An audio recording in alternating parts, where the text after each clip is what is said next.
लग सकते हैं, तो उनमें सिर्फ जानकारी नहीं बल्कि इस विशाल दस्तावेज को याद रखने और समझने की कुछ बेहतरीन तरकीबें भी हैं। तो आज हमारा मिशन सिर्फ इन सूचियों को रटना नहीं है, बल्कि उस सोच और उस तर्क को समझना है जिसके आधार पर संविधान को गढ़ा गया है। हम देखेंगे कि ये सारे पुर्जे एक साथ कैसे काम करते हैं। तो चलिए शुरू करते हैं।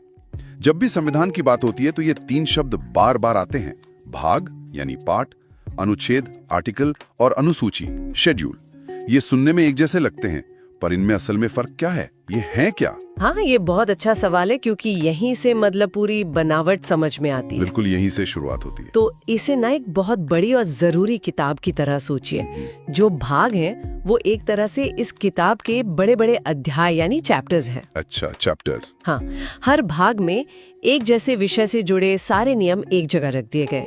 जैसे एक पूरा चैप्टर नागरिकता पर है तो दूसरा मौलिक अधिकारों पर। इससे चीजें व्यवस्थित रहती हैं। ठीक है, तो भाग हो गए चैप्टर्स, और अनुच्छेद? अनुच्छेद आर्टिकल्स उस चैप्टर के अंदर के पैराग्राफ या बिंदु हैं। हर अनुच्छेद एक खास नियम, एक कानून या एक प्रावधान की बात करता है। ये संविधान की सबसे कह सकते हैं बुनियादी इकाई है। और अनुसूचियां वो कहाँ फिट होती है इस किताब में? अनुसूचियां, शेड्यूल्स, किताब के आखिर में दिए गए अपेंडिसेस की तरह है। अपेंडिसेस? हाँ, मतलब वो हिस्सा जहाँ जरूरी लिस्ट या टेबल दी जाती हैं, ताकि मुख्य चैप्टर में भीड़ न हो। सोचिए, अगर सभी 28 राज्यों और 8 केंद्र शासित प्रदेशों के नाम अनुच्छेद 1 में ही लिख दिए जाते तो वो कितना लंबा और बोझिल हो जाता है ना? हाँ, सही बात है। इसलिए अनुच्छेद 1 बस ये कहता है कि भारत राज्यों का संघ होगा, और पूरी लिस्ट पहली अनुसूची में दे दी गई है। ये संविधान को साफ सुथरा और पढ़ने में आसान बनाती हैं। ये बहुत दिलचस्प है कि ये संख्याएं पत्थर की लकीर नहीं है। हमारे स्रोतों के मुताबिक मूल संविधान में 22 भाग, 395 अनुच्छेद और 8 अनुसूचियां थीं। और आज ये संख्या बढ़कर 25 भाग, 448 से ज्यादा अनुच्छेद और 12 अनुसूचियां हो गई हैं। बिल्कुल। और यही बात संविधान को एक जीवित दस्तावेज यानी लिविंग डॉक्यूमेंट बनाती है। ये समय और समाज की जरूरतों के हिसाब से खुद को ढालता है। जैसे बाद में भाग 9A जो नगर पालिकाओं पर है और 14A जो ट्रिब्यूनल्स पर है, ये नए अध्याय जोड़े गए हैं। अच्छा। और एक मजेदार बात यह है कि भाग 7 को 1956 के 7वें संशोधन से हटा दिया गया था। हटा दिया गया? क्यों? क्योंकि वो राज्यों के वर्गीकरण से जुड़ा था, जो राज्यों के पुनर्गठन के बाद मतलब उसकी जरूरत ही नहीं रही।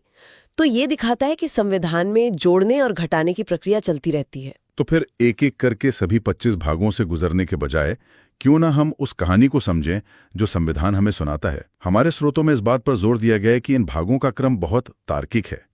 ये असल में एक राष्ट्र बनाने का ब्लूप्रिंट है। आपने बिल्कुल सही शब्द इस्तेमाल किया, राष्ट्र बनाने का ब्लूप्रिंट। और ये क्रम बहुत सोचा समझा है। देखिए, बंटवारे के बाद जब एक नया देश बन रहा था तो सबसे पहली जरूरत थी ये बताने की कि भारत क्या है और कौन भारतीय है। सही है। इसीलिए भाग 1 सबसे पहले देश को परिभाषित करता है, संघ और उसका क्षेत्र, उसकी सीमाएं क्या हैं, उसका नाम क्या है। इसके तुरंत बाद भाग 2 आता है जो नागरिकता को परिभाषित करता है, यानी इस क्षेत्र में रहने वाले लोगों में से कौन इस देश का नागरिक कहलाएगा। पहले जमीन, फिर उस जमीन के लोग। ये तो बहुत स्वाभाविक क्रम लगता है। एकदम। जमीन तय हो गई, लोग तय हो गए, अब आप उन लोगों को अधिकार देंगे। इसलिए अगला कदम है भाग 3, मौलिक अधिकार। भारत का मैग्ना कार्टा। बिल्कुल। ये नागरिकों को राज्य की मनमानी से बचाता है। समानता का अधिकार, बोलने की आजादी, जीने का अधिकार, ये सब यहीं से मिलता है। अधिकार देने के बाद आप सरकार को उसकी जिम्मेदारियां बताते हैं। ये है भाग 4, राज्य की नीति के निर्देशक सिद्धांत। हाँ, डायरेक्टिव प्रिंसिपल्स। ये वो लक्ष्य हैं जिन्हें हासिल करने की सरकार से उम्मीद की जाती है, जैसे समान नागरिक संहिता या ग्राम पंचायतों का गठन। ये नैतिक दिशा निर्देश हैं। और फिर इस कहानी के अंत में नागरिकों के भी तो कुछ कर्तव्य होने चाहिए। सही पकड़ा। इसीलिए भाग 4A में मौलिक कर्तव्य आते हैं, जिन्हें बाद में 42वें संशोधन से जोड़ा गया था। वाह। तो देखिए, ये एक पूरी कहानी है। देश की परिभाषा, उसके नागरिक, नागरिकों के अधिकार, सरकार के कर्तव्य और फिर नागरिकों के कर्तव्य।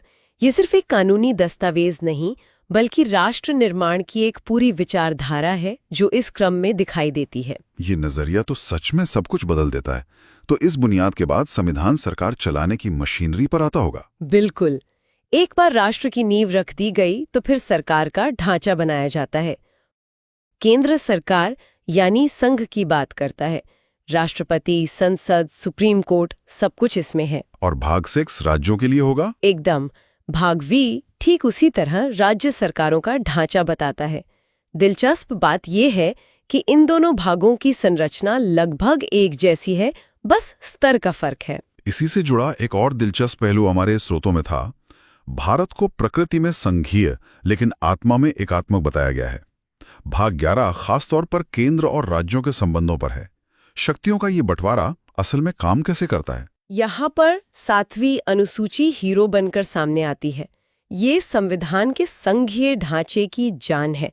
इसने शक्तियों को 3 सूचियों में बहुत स्पष्ट रूप से बांटा है। हाँ, यूनियन, स्टेट और कॉन्करेंट लिस्ट। बिल्कुल। एक है संघ सूची, यूनियन लिस्ट, जिस पर सिर्फ केंद्र सरकार यानी संसद कानून बना सकती है। इसमें राष्ट्रीय महत्व के विषय हैं, जैसे रक्षा, विदेश मामले, रेलवे, मुद्रा, जो पूरे देश के लिए एक जैसे होने चाहिए। सही। दूसरी है राज्य सूची, स्टेट लिस्ट, जिस पर आमतौर पर राज्य की विधानसभाएं कानून बनाती हैं। इसमें स्थानीय महत्व के विषय हैं, जैसे पुलिस, जन स्वास्थ्य, कृषि। और तीसरी सबसे दिलचस्प समवर्ती सूची, कॉन्करेंट लिस्ट है। इस पर केंद्र और राज्य दोनों कानून बना सकते हैं, जैसे शिक्षा, जंगल, शादी, तलाक। यहीं पर मेरा एक सवाल है। मान लीजिए समवर्ती सूची के किसी विषय पर, जैसे शिक्षा पर, केंद्र और राज्य दोनों कानून बना देते हैं और दोनों के कानूनों में कोई टकराव हो, तब क्या होता है? किसका कानून मान्य होगा? ये बहुत जरूरी सवाल है और यही संविधान की एकात्मक आत्मा दिखती है। अनुच्छेद 254 साफ कहता है कि ऐसी स्थिति में संसद यानी केंद्र का कानून ही मान्य होगा। अच्छा, तो केंद्र मजबूत है? बहुत। इसके अलावा अनुच्छेद 249 जैसी असाधारण शक्तियां भी हैं जो संसद को ये अधिकार देती हैं कि अगर राष्ट्रीय हित में जरूरी हो तो वो राज्य सूची के विषय पर भी कानून बना सकती है। ये प्रावधान दिखाते हैं कि भले ही हम एक संघीय देश हैं, लेकिन एक मजबूत केंद्र की परिकल्पना की गई है। तो ये तो हुआ शक्तियों का बंटवारा, जो सरकार चलाने का एक मोटा मोटा नक्शा है। लेकिन इस नक्शे में जो बारीकियां हैं, जो लंबी लंबी सूचियां हैं, उन्हें कहाँ रखा गया है? शायद यहीं पर अनुसूचियां काम आती हैं? बिल्कुल। अनुसूचियां वो अतिरिक्त जानकारी देती हैं जो संविधान को व्यावहारिक बनाती हैं। और हमारे स्रोतों में इन्हें याद रखने का एक बहुत मशहूर फॉर्मूला दिया गया है, tears of old PM. Tears of old PM? हाँ, मैंने भी पढ़ा है। हाँ, ये सिर्फ रटने का तरीका नहीं है, बल्कि अनुसूचियों के लॉजिक को समझने का एक फ्रेमवर्क है। चलिए इस फ्रेमवर्क को खोलते हैं। जरूर। पहले टीयर्स को देखते हैं। ये 4 अक्षर सरकार के मूल ढांचे की बात करते हैं। टी है टेरिटरीज यानी क्षेत्र। ये पहली अनुसूची है जिसमें सभी राज्यों और केंद्र शासित प्रदेशों की लिस्ट है। ठीक है। ई है इमोल्यूमेंट्स यानी वेतन। दूसरी अनुसूची जो राष्ट्रपति, राज्यपाल, जजों जैसे बड़े संवैधानिक पदों के वेतन भत्ते तय करती है। टी, ई, फिर ए। ए है एफर्मेशंस यानी शपथ। तीसरी अनुसूची जिसमें इन सभी पदों की शपथ का प्रारूप दिया है। और आर है राज्यसभा, चौथी अनुसूची जो बताती है कि राज्यसभा में किस राज्य से कितनी सीटें आएंगी। यानी ये चारों वो बुनियादी बातें हैं जिनके बिना सरकार की कल्पना भी नहीं की जा सकती। देश, उसके अधिकारी, उनकी निष्ठा और संसद का एक सदन। एकदम सही। इसके बाद एस और ओ आते हैं। एस यानी शेड्यूल्ड एरियाज और ओ यानी अदर ट्राइबल एरियाज। ये 5वीं और 6ठी अनुसूचियां हैं। ये दिखाती हैं कि हमारा संविधान कितना संवेदनशील है आदिवासी क्षेत्रों के लिए। हाँ, ये आदिवासी क्षेत्रों के प्रशासन के लिए विशेष प्रावधान करता है ताकि उनकी संस्कृति और स्वायत्तता की रक्षा हो सके। 6ठी अनुसूची तो खास तौर पर असम, मेघालय, त्रिपुरा और मिजोरम के लिए है, जहां स्वायत्त जिला परिषदों को बहुत ज्यादा शक्तियां दी गई हैं। अच्छा, इसके बाद के अक्षर भी इसी तरह किसी तर्क पर आधारित होंगे? हाँ, एफ है फेडरल स्ट्रक्चर, संघीय ढांचा यानी 7वीं अनुसूची जिसकी हम बात कर चुके हैं। और अगला ओ है ऑफिशियल लैंग्वेजेस, आधिकारिक भाषाएं, 8वीं अनुसूची जिसमें 22 मान्यता प्राप्त भाषाओं की सूची है। ये भारत की भाषाई विविधता का सम्मान है। तो ये हो गया टीयर्स ऑफ। अब ओल्ड पीएम। अब आते हैं ओल्ड पीएम पर। एल यानी लैंड रिफॉर्म्स, भूमि सुधार। ये 9वीं अनुसूची है। ये बहुत ऐतिहासिक है। इसे पहले ही संशोधन से जोड़ा गया था ताकि जमींदारी उन्मूलन जैसे भूमि सुधार कानूनों को अदालत में चुनौती न दी जा सके। लेकिन हमारे सूत्रों में बुनियादी ढांचे के सिद्धांत का भी जिक्र है। क्या 9वीं अनुसूची आज भी अदालती समीक्षा से पूरी तरह बाहर है? नहीं, अब नहीं। यहीं पर न्यायपालिका की भूमिका आती है। केशवानंद भारती मामले के बाद सुप्रीम कोर्ट ने ये स्पष्ट कर दिया है कि अगर 9वीं अनुसूची में डाला गया कोई कानून संविधान के बुनियादी ढांचे का उल्लंघन करता है तो अदालत उसकी समीक्षा कर सकती है। अच्छा, तो अब ये पूरी तरह से सुरक्षित नहीं है? नहीं।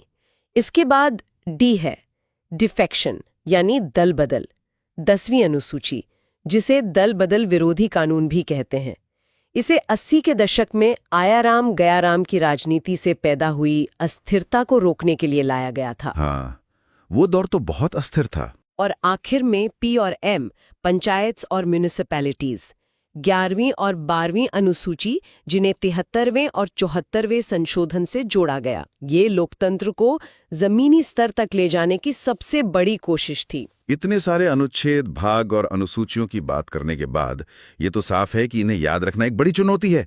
हमारे स्रोतों में कुछ बहुत मजेदार तरकीबें भी दी गई थी, है ना? हाँ, और ये तरकीबें सिर्फ रटने के लिए नहीं है, बल्कि संविधान के अंदर के पैटर्न को समझने में मदद करती हैं। सबसे कारगर है 89+ का नियम।